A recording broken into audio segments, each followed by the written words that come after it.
Olá pessoal, boa tarde, tudo bem com vocês? Bom, então nós terminamos a parte da nossa disciplina da cultura da soja, tá? Agora nós vamos ver na nossa segunda parte a cultura do milho. Lembrando que a cultura do milho ela tem um valor também de 30%, assim como a cultura da soja, ok? Então vocês vão ter teve 30% da soja e 30% do milho. Bom, quais são os fatos mais relevantes para a gente comentar aí da cultura do milho, né? Então, o milho ele teve um aumento de preço muito interessante nos últimos 2 anos aí, tá?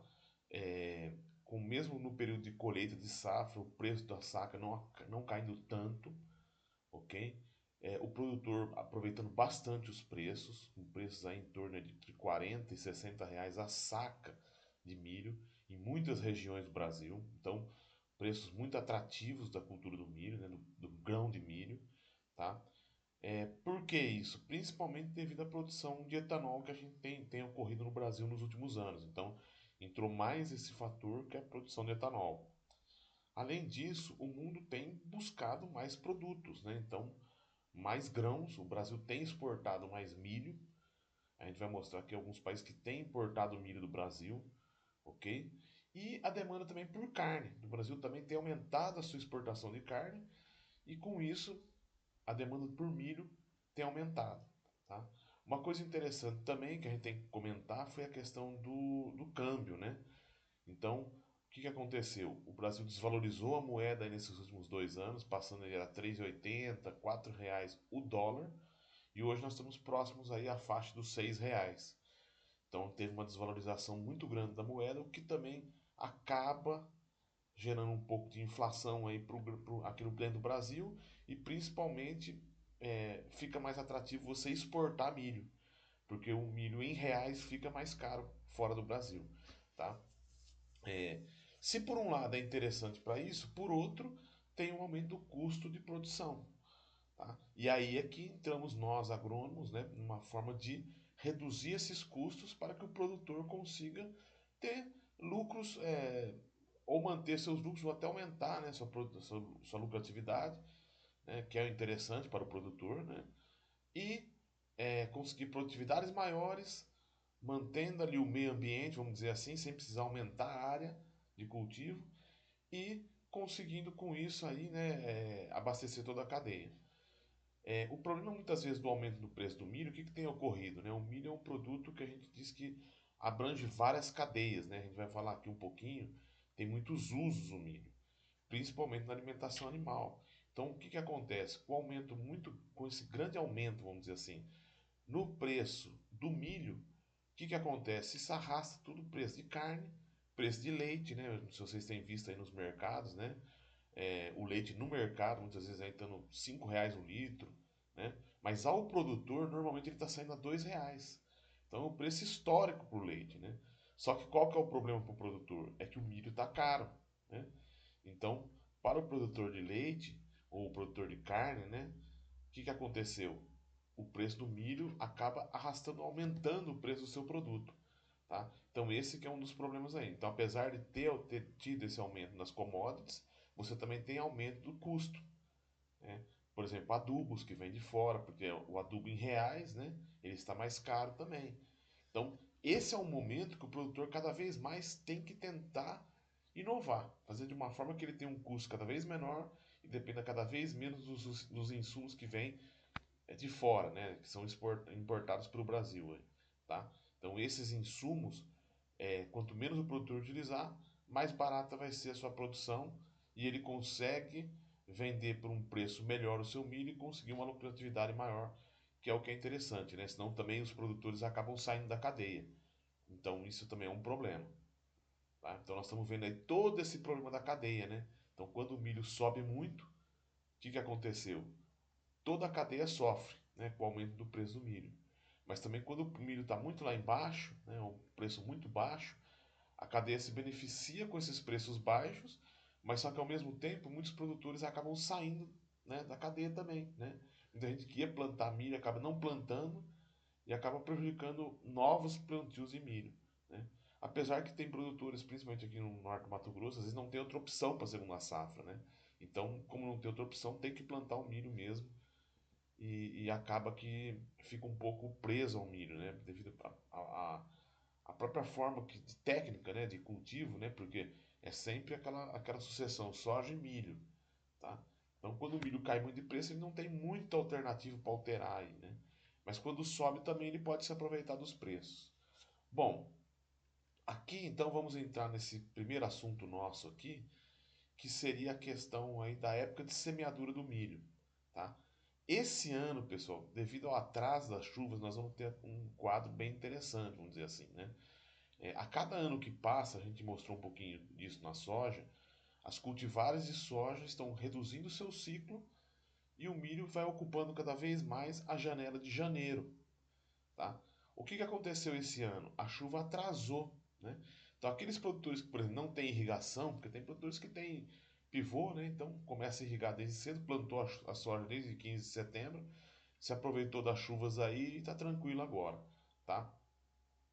Mas os produtores que não têm irrigação têm que esperar a chuva, que 95% dos produtores aí de grãos, né, vamos dizer assim, tá? Então eles têm que esperar a chuva.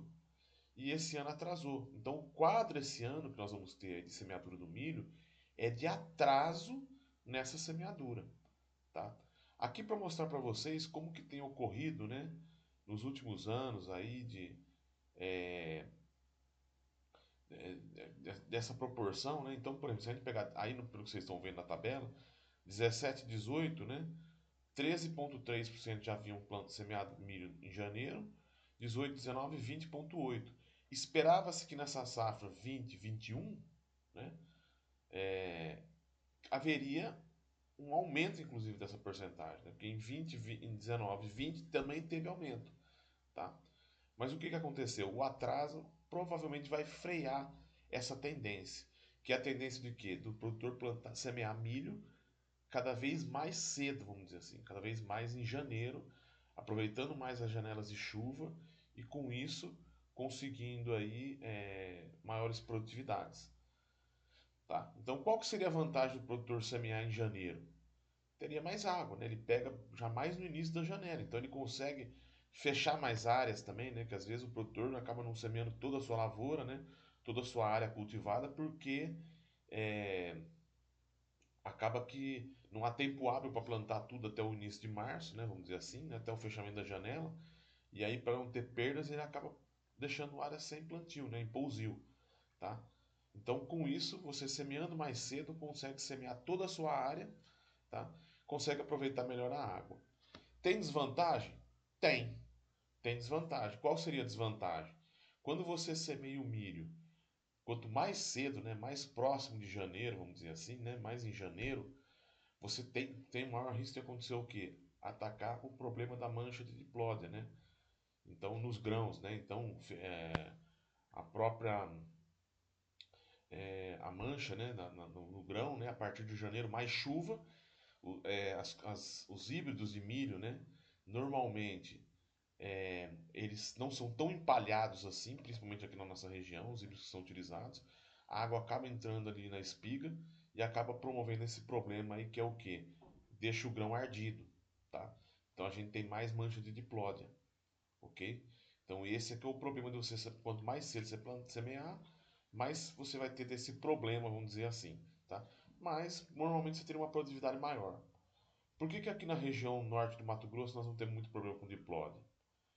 Por isso mesmo, porque a gente semeava mais em fevereiro. Né? Existem algumas estimativas aí que você semeando a partir do dia 5 de fevereiro para frente, você reduziria muito o problema da diplódia.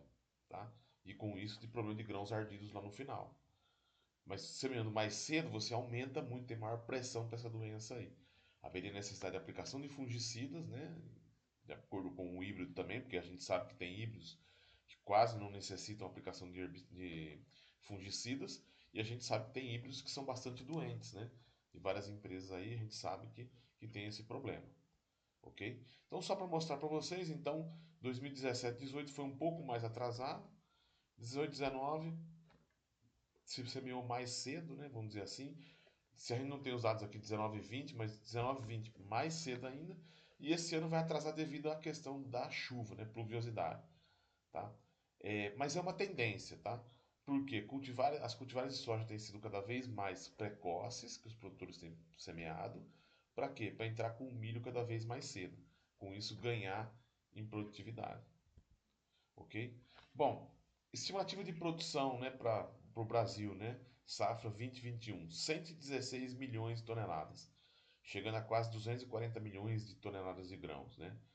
É interessante que quando eu me formei em agronomia no ano de 2001, o Brasil estava comemorando naquele ano ter atingido a, a, a produção de 100 milhões de toneladas de grãos, né? Então estava se comemorando isso, né? E não se passaram nem 20 anos, a gente dobrou, né? Mais que dobrou, né?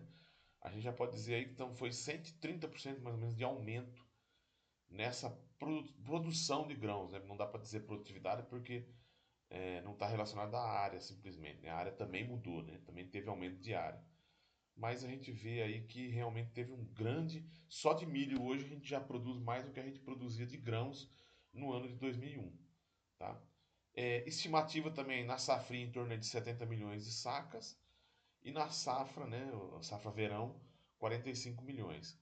Interessante também, a gente chama o milho safrinha, o milho semeado em fevereiro, né, a gente chama de safrinha, como uma safra menor, né, mas ela já há alguns anos atingiu, né, já está quase atingindo o dobro da safra verão.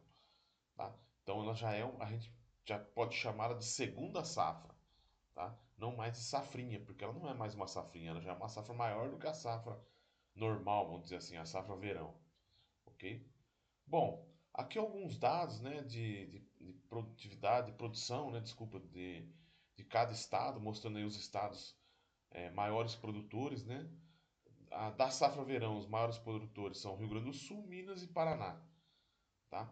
Essa seria para a primeira safra. Mato Grosso com uma produção na safra quase que pífia, né? Em torno aí de 1%, é muito pouco. Apesar que esse ano está tendo a tendência de ser semeado milho no verão também, tá? Se aproveitando isso aí. Por quê?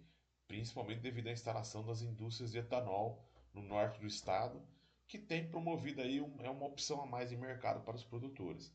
Mas a maioria ainda prefere semear a soja, né, no verão e o milho aí na safrinha, tá?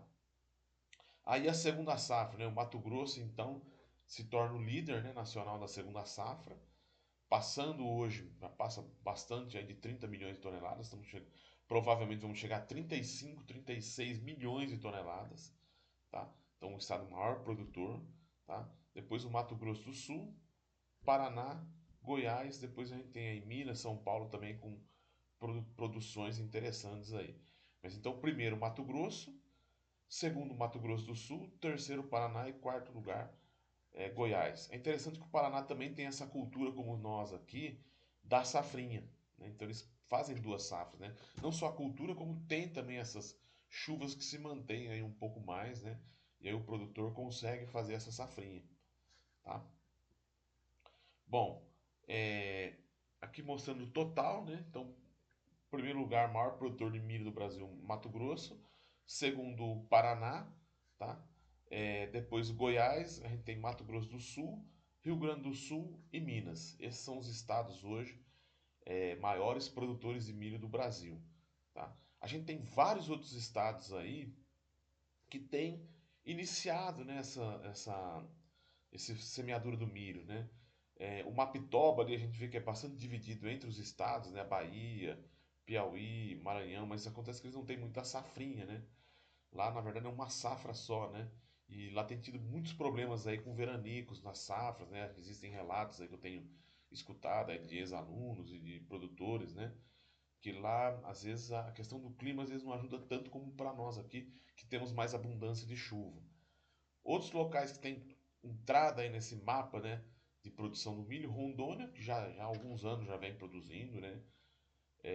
Acre, então, também aí, Roraima, Pará e Amapá, tá? Alguns estados aí. O que tem acontecido nesses estados? São estados de novas fronteiras agrícolas, tá? Então o que acontece? São estados que o produtor muitas vezes eles vão para lá, abrem área, tá? fazem o plantio dos primeiros anos, valorizam a terra, né? Começa a chegar infraestrutura no local, às vezes chega uma estrada, chega alguma coisa para chegar ali, para buscar escoar essa produção, tá? E depois eles fazem a venda dessa terra. Então, o que tem acontecido bastante também é a valorização da terra nesses locais, tá? Então, é um negócio que os produtores têm feito, que é o quê? Ganhar em cima da valorização da terra, muitas vezes. E são estados que vão iniciar aí também o plantio de milho, tá? Tem entrada aí no mapa. Aí já existe até uma discussão ideológica. Será que haveria necessidade? Poderia ter outras culturas? Mas aí teria que ser uma conversa mais profunda sobre isso, ok? Bom, aí alguns países, né, que importam milho nosso, né? Os maiores importadores aí, Vietnã, o Irã também, grande importador de milho, né? Nos últimos anos, o Mato Grosso principalmente entrou nessa rota aí de exportar milho para o Irã, né? E isso também fez com que valorizasse então o milho, tá? Porque o produtor ele tem uma segunda opção, ele não tem mais só o mercado interno, né? O Brasil ainda hoje, o milho, né? A gente pode dizer assim que a soja é um grão de mercado externo, vamos dizer assim, tá? Boa parte da soja no Mato Grosso está indo para a China, tá? Já o milho é um mercado interno, muito definido pelo mercado interno, mas nos últimos anos tem surgido as opções de mercado externo, né, as exportações de milho. E essas exportações são muito interessantes, porque aí o produtor ele se valoriza em relação a isso, tá? Então ele tem uma opção a mais que seria a exportação, tá? Outra coisa também interessante aí, né, que a gente tem visto, né, é, é a produção aí do milho, do etanol de milho, tá?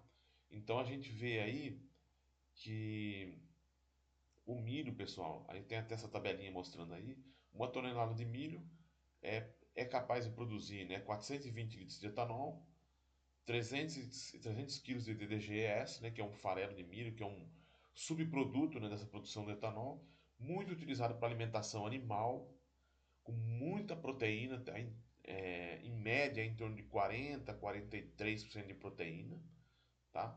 Então, bastante proteína. Geração de energia, porque essas usinas de etanol também produzem energia e muitas vezes utilizam restos de milho ou outras. Na verdade, é palhada do milho mesmo também, utilizada como fonte de energia para alimentar caldeiras que vão produzir energia. Tá? E o óleo de milho, que é um óleo mais caro, porque o milho ele tem essa característica de produzir pouco óleo, vamos dizer assim, da sua planta. Né? Não é como a soja. Então por isso até que a gente vê o preço do óleo, né, um preço muito maior, porque tem um rendimento menor, tá? É uma discussão que você tinha no passado, né, que o pessoal falava, mas vai produzir etanol de milho, né? O milho ele tem um rendimento muito menor que a soja. Isso não é mentira, né? A soja ela tem uma produção de massa, desculpa, a soja não, desculpa, né? A cana, tá? Isso não é mentira. A cana tem uma produção de massa. Vamos pôr aí em torno de 80, 90, 100 toneladas por hectare você consegue chegar, tá? Ou pelo menos de 60 para cima você consegue produzir de cana, tá? O milho, vamos pôr aí que consiga uma massa aí em torno de 10, 15 toneladas, vamos dizer assim, tá? Então seria no mínimo 5 a 6 vezes menos, tá? Só que uma coisa interessante é que o milho ele produz muito mais etanol mesmo, tá? Por tonelada. A soja produz em torno. A soja, não, desculpa. A cana produz em torno de 90 litros de etanol por tonelada. O milho 420. Então seria praticamente 4 vezes mais, 4 vezes um pouquinho a mais. Tá? Apesar de ele perder em termos de biomassa que ele vai produzir em relação à cana, tá? Ele tem essa característica de ser mais eficiente na produção de etanol. Ok? E tem esses subprodutos aí. Então foi uma coisa que se apostou, se tinha milho barato na região, tá? Então aqui em Mato Grosso já existem aqui 5 usinas de etanol. Existe a planta de mais 3, né, que vão ser inauguradas aí. Então ao todo 8 usinas de etanol, tá? Aqui em Sinop mesmo, que a gente tem a Impasa, tá? E, e aí com isso tem comprado bastante essa produção de milho. Então é uma alternativa muito interessante para os produtores e que tem gerado aí um etanol um pouco mais em conta. A gente tem visto aí, né, nas bombas um etanol um pouco mais barato, principalmente quando acaba a safra da cana, né? A gente teria essa opção do milho ainda, tá? E para a região nossa aqui, né, com os incentivos fiscais que houveram e tudo, ficou mais barato ainda o milho, tá? Bom, levantamento da safra 19 e 20, né? Eu mostrei para vocês, primeira safra, né? Aí os estados produtores, né, onde se produz o milho, né, tá? No Brasil, então alguns locais de Roraima, tá? Então mais concentrado a primeira safra ali, Minas, Paraná, oeste da Bahia, né, porque é uma safra só também, né? Então a gente mostrando aí onde que é uma safra só. Mato Grosso não entra tanto nisso, tá? Aqui algumas épocas de semeadura de primeira safra, tá? Quando que seria a época de semeadura da primeira safra? Seria o milho verão. Semeadura a partir de setembro. Então, ao invés de você entrar com a soja, se entraria com o milho, tá? Então, por exemplo, a gente tem ali Rondônia, setembro, outubro, quando começar as primeiras chuvas também, né? O Nordeste ali você pode entrar até um pouco mais para frente, porque alguns estados, né? Principalmente ali a Paraíba, Rio Grande do Norte, Ceará, as chuvas são mais no meio do ano, então você teria que fazer com o teu pezinho ali, é a época de plantio, né? Vamos dizer assim. Então, nesses estados a colheita ocorre em setembro, tá? Então a gente teria isso aí. Aqui para Mato Grosso também seria outubro aí, setembro. Se tiver uma chuva boa já em setembro, você pode fazer essa semeadura, né? Sudeste a mesma coisa, outubro, né? Que é o recomendado, vamos dizer assim. Segunda quinzena de outubro, tá? Principalmente, que é quando as chuvas ficam mais regulares e você consegue fazer essa semeadura sem ter riscos de perda, né? Apesar que esse ano, até a segunda quinzena de outubro também, foi bem falha, né? Em termos de chuva, tá? Então, para mostrar para vocês, então, a primeira safra seria esse período aí. Milho segunda safra, mais localizado no Mato Grosso do Sul, Paraná, Triângulo Mineiro, alguma coisa que se planta, né? O Mapitoba ali também, Tocantins. Época de plantio, principalmente a partir de janeiro, tá? Então, quem conseguir fazer essa semeadura em janeiro já ganha muito, né? Porque a nossa janela termina, na verdade, aqui não delimitou muito dias, mas a nossa janela termina no dia 28 de fevereiro, vamos dizer assim. Oficialmente, vamos dizer assim, tá? Mas tem produtores que vão semear até março, início de março, se tiver uma chuva boa, conseguem produzir bem, não é um empecilho, tá? Mas você tem um maior risco e você pode correr, ter o risco aí de perder a sua produção, tá? Bom, então os preços aí mostrando, né? Já em janeiro já está R$ 36, tá? Nacional R$ 50. Hoje a gente tem 45, 50. Nacionais quase R$ 70 em algumas regiões.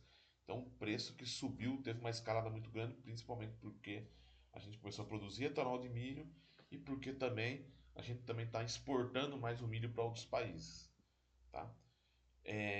O milho, como eu disse para vocês, é mais de mercado interno, tá?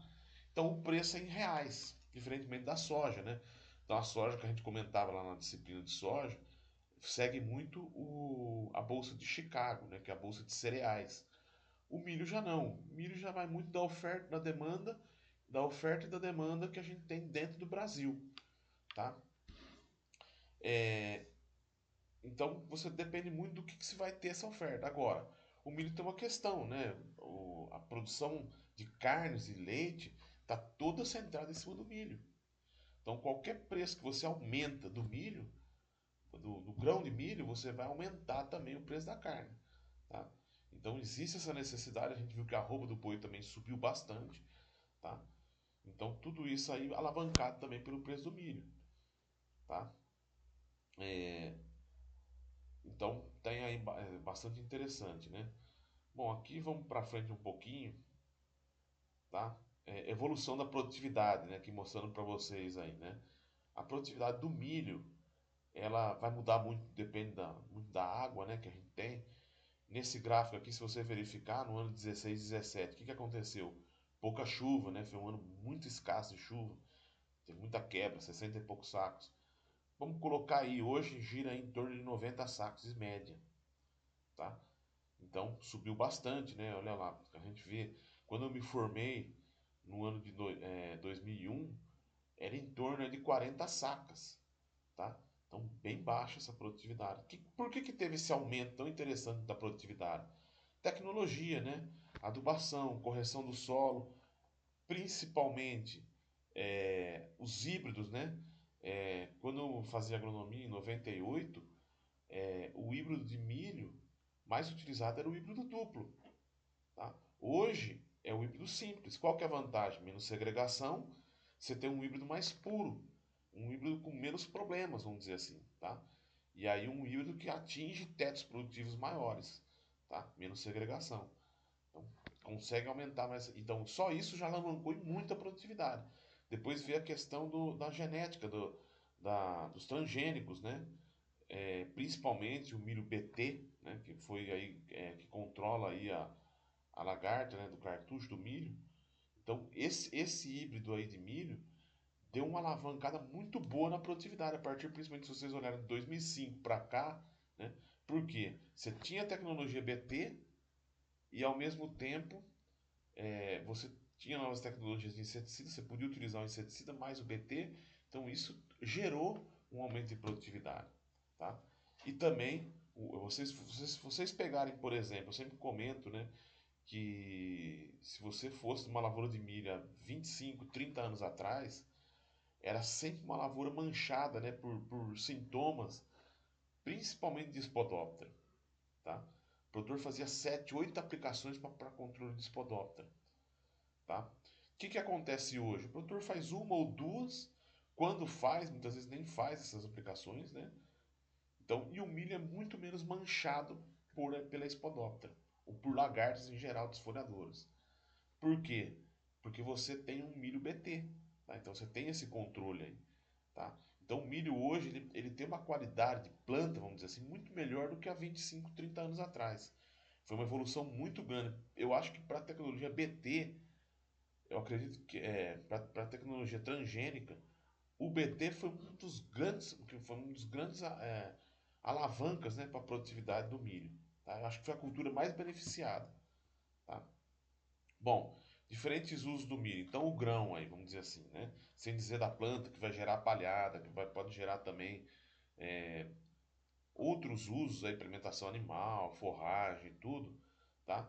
O grão de milho ele tem a proteína e fibra que pode ser utilizado no DDG, que é como eu comentei com vocês, né? Tem uma porcentagem de proteína muito grande, tá?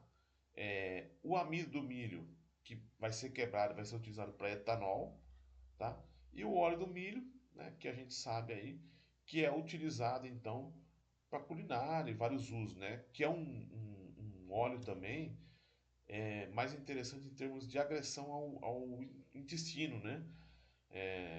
Pessoas que têm aí problemas de saúde, no estômago, úlceras, o médico normalmente eles pedem para alterar de milho, de óleo de soja para óleo de milho, tá? Que é um óleo menos agressivo ao intestino. Ele tem um preço maior, né? Principalmente porque você tem uma produção de óleo menor por planta, né? Bom, aqui para mostrar para vocês, né, o consumo de milho no Brasil, né? Humano, industrial e animal, que foi um trabalho de 2007, tá? Então, animal realmente, hoje está um pouquinho abaixo isso, mas animal em julho em torno de 80%, indústria em torno de 10 a 15%, e humano se manteve mais ou menos aí em torno de 2%, tá? Aí eu peguei esse dado aí, que foi interessante, né?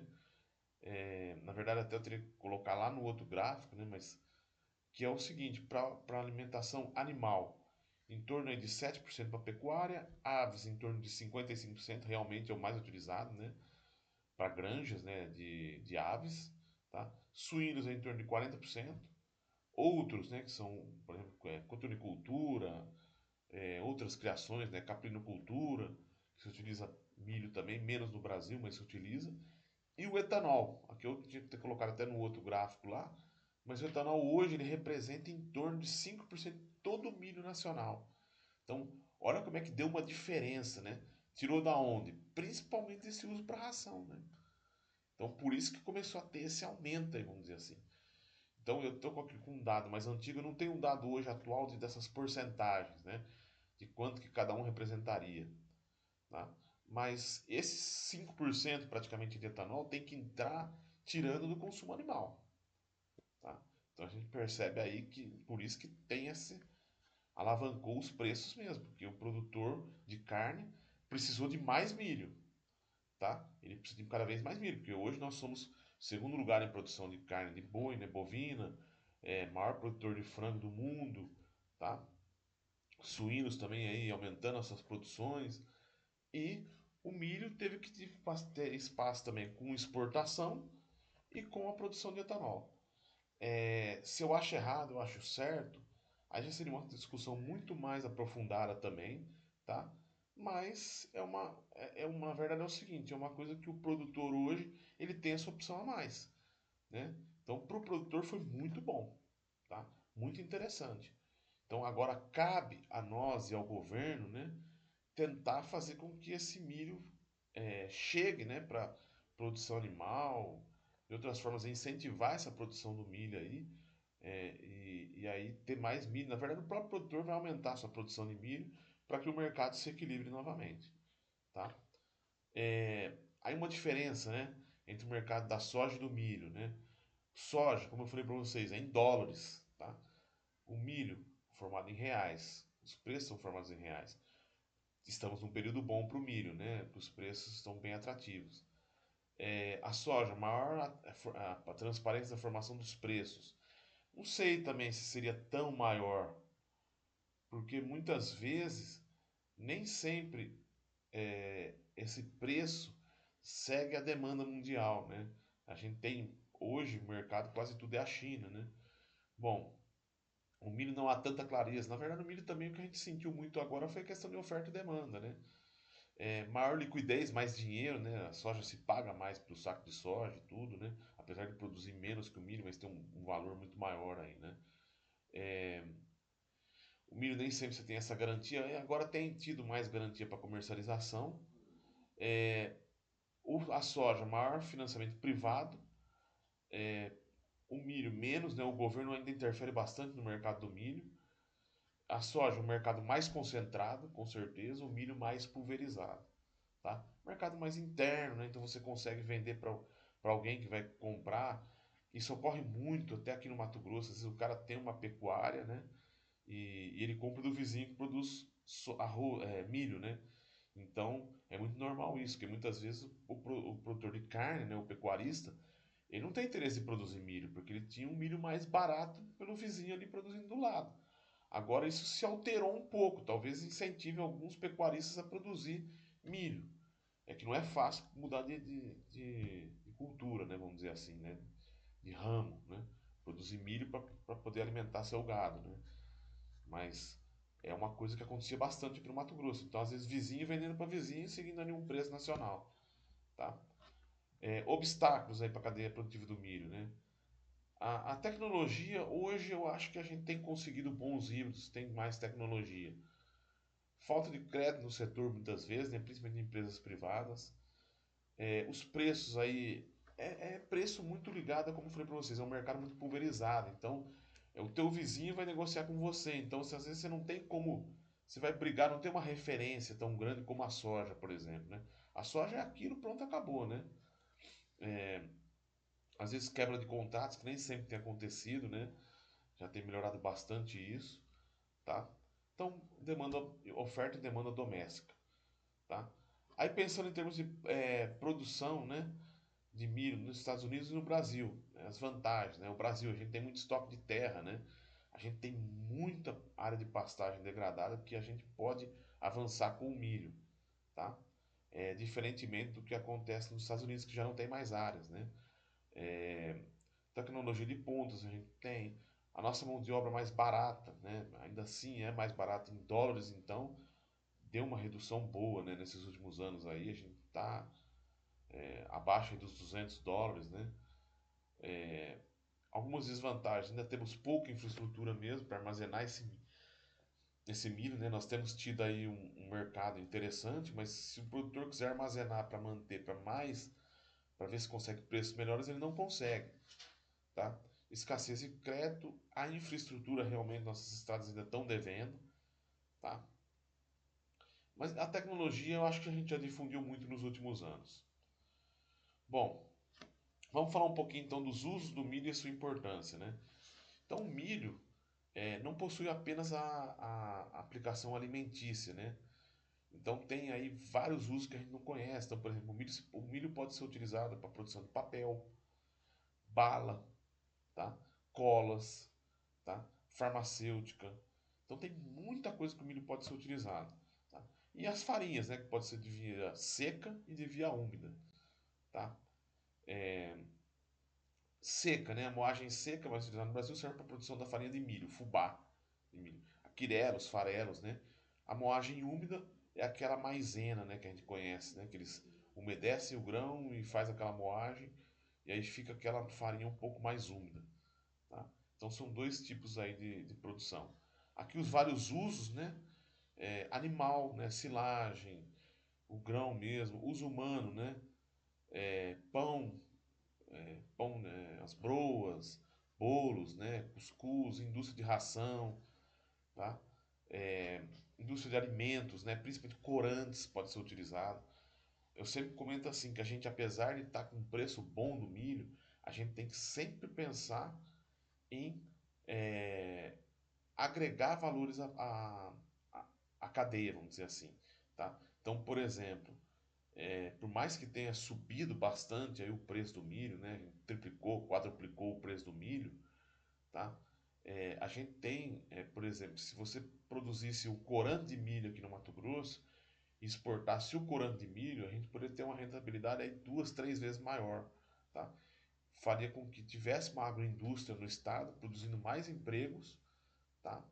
E ao mesmo tempo a gente teria aí uma agregação de valores para os produtores, né? Então você teria uma indústria, é interessante também, assim como o etanol, né? O etanol foi a grande sacada, vamos dizer assim, né? Porque se pôde produzir mais milho, tá? E se dá um fim para esse milho, né? Que foi a produção de etanol. O consumo interno tem aumentado, tá? Pouca gente utiliza hoje gasolina no carro, a maior parte usa o etanol. E você tem uma indústria, né? Uma Impasa aqui em Sinop, produzindo, gerando empregos, tá? E você teria um lucro maior, quer dizer, o produtor conseguiu dar um fim maior para o seu milho, né? Então, o xarope de milho é outra opção que a gente pode ter, tá? Xarope de glicose, é, os aromas, né, que a gente pode ter aí, papelão pode ser feito com milho, tá? Tecidos à base de milho, tá? É, então tem várias coisas, adesivos podem ser feitos com isso, tudo com com o milho, né, vamos dizer assim. Então tem vários usos, né? Uso animal, silagem, grãos e rações, né, em geral, né? Os PET também, os PET o pessoal tem utilizado mais o sorgo, né? Mas também pode ser utilizado o milho. Consumo humano, né? A espiga cozida, bolo, cuscuz, broa, angu. Então tem também as balas, né? Goma de mascar, salsicha, né? A gente sabe que vai muito milho nessas salsichas aí, tá? Então tem vários usos aí pro milho, né? Principalmente como se fosse para salsicha, por exemplo, como se fosse uma bucha, né? Aumenta o volume da salsicha, vamos dizer assim, tá? Bom, aqui para quem quiser depois dar uma olhadinha aí no fluxograma, né, dessas vias de produção aí do milho, né? Então, então o mercado do milho aí, né, tanto para consumo humano, a gente comentou, o etanol, que tem sido muito importante para a região, tá? E aí as opções aí, o milho se aproveita tudo, se pode fazer muita coisa, inclusive nos últimos anos, uma coisa interessante, né? O uso do milho para produção de plástico, né? Então tem até os tubetes que produz muda aí, né? Mas não só os tubetes, o plástico, sacolinha de mercado aí, que degradam em aproximadamente 6 meses, tá? Muito menos tempo, né, para o meio ambiente do que o plástico mesmo feito de petróleo, que demora 100 anos, né? Então é uma vantagem aí para essa questão do uso do milho. Bom, passada essa primeira parte, vamos falar um pouquinho aí de algumas estruturas e composição do grão de milho, tá? E o aspecto nutricional, tá? Que tem auxiliado aí para alimentação humana, tá? E a composição do milho, a gente vai falar um pouquinho agora, tá? Então os grãos amarelos, né, ou brancos, tem essa diferença de cor também, né? Tem os mercados que consomem, né? OK? A gente tem milho aí, milho verde que é utilizado, né? Mini milho, tem várias também nichos de mercado, né? Milho pipoca, tá? Então o milho normalmente ele tem muito amido, tá? Então o milho normalmente é um grão utilizado para produção de energia, vamos dizer assim. Quando a pessoa consome milho, ela está consumindo energia, como se fosse um chocolate, vamos dizer assim. ou quando o animal consome milho, tem muita energia, tá? Em torno de 9,5% de proteína, o milho puro, né? Sem falar do DDG, tá? É, 9% de fibras e em torno aí de 4% de óleo, tá? Um pouquinho de óleo aí, tá? Essa seria a composição aí do grão de milho. Aí para mostrar para vocês a constituição, né? Então, onde está principalmente esse amido? Principalmente no endosperma, né? Que é o tecido de reserva, que depois vai ser levado até o embrião, tá? O endosperma ali. Os lipídios também, aí, né, tem em torno de 15% está no endosperma. Proteínas, 74% no endosperma, tá? Os minerais, né, no endosperma também. Açúcares, né, no endosperma. E fibras no endosperma em torno de 27%. O germe, que seria o embrião do milho ali, né, aquela região ali em volta do embrião, e embrião, representa em torno de 11% do grão. Tem pouco amido, é lógico, não é uma região que vai armazenar o amido, o armazenamento de amido é no endosperma, tá? Tem bastante lipídio, que são componentes, né, do embrião. 26% de proteína, tá? Uma certa quantidade de proteína aí. Mas a maior parte dos minerais estão no germe, né? Então tem mais minerais no milho, tá?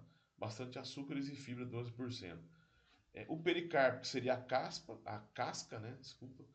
5% da composição do grão, né? 0,6 de amido, tá? 1,3 das lipídios, pouquinha coisa de proteína, é pouca coisa de proteína, essa casquinha aí, vamos dizer assim, né, do grão, tá? Açúcares e tem mais fibras, né? 54% das fibras do grão, tá? A ponta, bem pouquinho, né? 2% do milho, né? E tem pouca coisa, tanto lipídios, proteínas, minerais, etc. Só para vocês terem uma noção de como que é essa composição do grão, né? Então o endosperma que engloba muita coisa, tá? O germe tem mais os lipídios, vamos dizer assim, o óleo, vamos dizer assim, tá? Mais os minerais, mas tem menos do amido, que é a energia, tá? Então, só para vocês entenderem um pouquinho do grão do milho aí. Importância nutricional do milho para o ser humano, né? Então, alimento energético, não só para o ser humano, né? Para animais também, né? Animal também. Composto basicamente por lipídios e carboidratos. Óleo e amido, né? Vamos dizer assim. Principalmente amido. Possui uma quantidade significativa de proteínas, em torno de desde 8 até 10%, aí essa média, tá? O óleo possui ácidos graxos de grande importância para a dieta humana, principalmente para prevenir doenças cardíacas, né? Então, é interessante, né? A maior parte dos médicos recomenda, inclusive, o consumo maior de óleo de milho, tá? Possui vitamina E, os minerais principalmente estão no germe, né? Principalmente até mesmo as proteínas, né? Principalmente a partir de enxofre, né? O milho tem muito enxofre, tá? E bastante fósforo também, então exige bastante fósforo. E tem fósforo e principalmente enxofre, né? As próprias proteínas, os aminoácidos, com a presença de enxofre, tá? Aí o grão, né? O grão tem a casca, como eu falei para vocês, né? O germe aí, que é a pluma scutella e a radícula, que fica ali o embrião.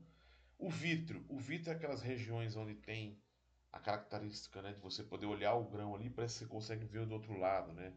É quase bem vítreo, né? Você é bem dura, tá? Mas você tem essa questão de poder ter essa característica aí, tá? O milho, né, por ter o endosperma, né, ele tem a camada de aleurona. Por quê? Porque as células do seu endosperma não são células vivas, né? Então são células que não têm núcleo, não tem quase estrutura nenhuma, quase organela nenhuma, vamos dizer assim, tá? É mais para armazenamento mesmo. Então, de onde que é então degradado esse amido, né? Como é que é quebrado esse amido? Principalmente através da amilase. E a amilase é produzida principalmente na camada de aleurona. Então, o que que acontece? Quando você semeia a semente de milho no solo, o que que acontece? A água entra na semente e o embrião começa a liberar o quê? Hormônios que vão dar o sinal químico para a camada de aleurona produzir amilases que vão chegar até no amido, lá no endosperma, e vão quebrar esse endosperma, tá? Então, é através da camada de neurona, com a presença da produção de amilase, tá? Que é liberada então para o grão, né, para o endosperma, para quebrar o amido, tá? Diferentemente, por exemplo, da soja, que é a própria tecido de reserva, né, o próprio cotilédone, já produz o seu, vamos dizer assim, as suas próprias enzimas que quebram suas reservas. O milho não. O milho ele depende dessa camada de neurônio. Então a função da camada de neurônio são células vivas, tá? Para a produção de quê? Principalmente da amilase, né? Das enzimas que vão quebrar o amido, as reservas. Aí o amido transformado em açúcares é levado até o embrião, vai fazer com que o embrião comece a crescer, desenvolver e vai produzir a nova planta, tá? Classificação dos milhos quanto ao tipo, né? Então a gente tem 5 classes: o dentado, duro, farináceo, pipoca e o doce, tá? A maior parte dos grãos, né, são duros, é o flint. E a diferença principalmente de forma e tamanho desses grãos, né? Então vamos mostrar para vocês aqui. Então a gente tem o milho pipoca, tá? Que é um grão mais, vamos dizer assim, imperfeito, vamos dizer assim. Tem o milho duro, tem o dentado e farináceo, tá? Então os híbridos caminham dentro desses 4 tipos aqui, né? Característica, onde tem a parte enegrecida e a preta e nos grãos, né? É a parte vítrea, vamos dizer assim. O farináceo quase não tem formação de vítreos, né? Dessa característica vítrea. E o pipoca tem muito dessa característica vítrea, né? O pipoca duro, tá? Uma coisa interessante, né? O que acontece? Por que o milho pipoca ele estoura, vamos dizer assim? Outros milhos poderiam estourar? Sim, você poderia colocar um milho farináceo e ele ter esse estouro. O estouro nada mais é do que a agitação das moléculas de amido, né? Então a grande pressão que tem dentro do grão, elas começam a estourar e extravasar. Como a molécula de amido ela é helicoidal, né? Daquele jeito toda em forma ali de parece uma hélice, né? Vamos dizer assim. Ela estoura e sai daquele jeito, né? Que fica a pipoca, né? Então aquela forma é a forma da molécula de amido, tá? Então quando você coloca calor no sistema ali, vamos dizer assim, você tem agitação das moléculas e tem o estouro e a produção da pipoca, tá? Quanto mais próximas, mais vítreo, tá? E as farináceas ali são mais longe uma da outra. E tem menos a capacidade de formar pipoca, vamos dizer assim, tá? Bom, então só para falar um pouquinho aí dos grãos, né, que a gente comentou um pouquinho com vocês aí, tá? A gente pode perguntar também essa questão do grão pipoca, né? Por que o grão pipoca, então, ele estoura, ele faz pipoca, né?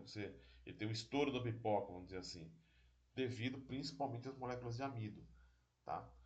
Quanto mais próximas elas estiverem, mais a chance de ter essa formação da pipoca, vamos dizer assim, o estouro da pipoca, tá? Quanto mais longe, essa pressão fica menor, né? Uma molécula bate menos uma na outra, tem menos pressão ali dentro e tem menos chance de estourar, tá? Então, a molécula ali, quanto mais vita, ela fica mais junta e aí você consegue ver bem do outro lado, lá do grão, tá?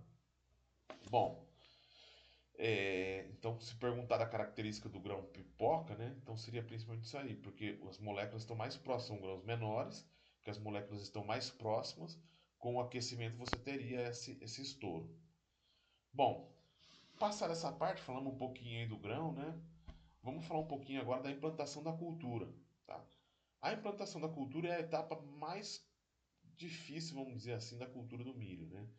E aquela que, se for mal feita, você vai perder e não tem como recuperar mais. Só se você gradear tudo e fizer um replantio, ou fizer de alguma forma dessecar tudo e fizer um replantio, tá? Mas aí já é perda de produtividade, né? Você já vai ter gasto, né? Ainda mais com a semente aí num preço altíssimo, né? 400, 500 reais aí o saco de semente de milho. Você ter perdas aí já desde o plantio já é bem complicado, tá? Então é a etapa mais importante do processo, exige bastante planejamento, né?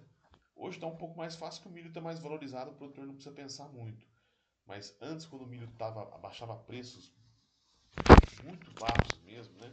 9, 10 reais um saco de milho, o produtor pensava muito antes de plantar o milho, porque não era fácil, né? Não sabia se ia ter um preço bom lá na frente. E normalmente não tinha, tá? Então as etapas do planejamento. Primeiro é o mercado, né?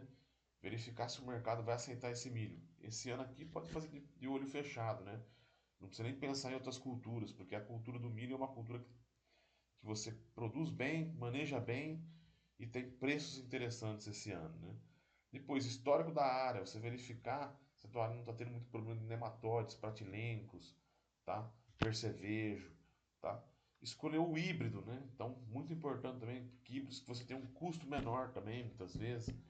Se você conseguir um híbrido bem produtivo com um custo menor, é interessante, tá? Ou não, vou investir, vou comprar um híbrido mais caro, né? O problema é que às vezes esses híbridos mais caros são híbridos mais doentes, então você tem que investir às vezes em fungicida. Então tudo isso tem que ser pensado, tá? Qualidade da semente, eu acho que aí vocês têm que ter, né? Sabe que quem vai vender essa semente para você, se for idôneo, né? A empresa que está te vendendo ali, eu acho que aí vai ter muita confiança.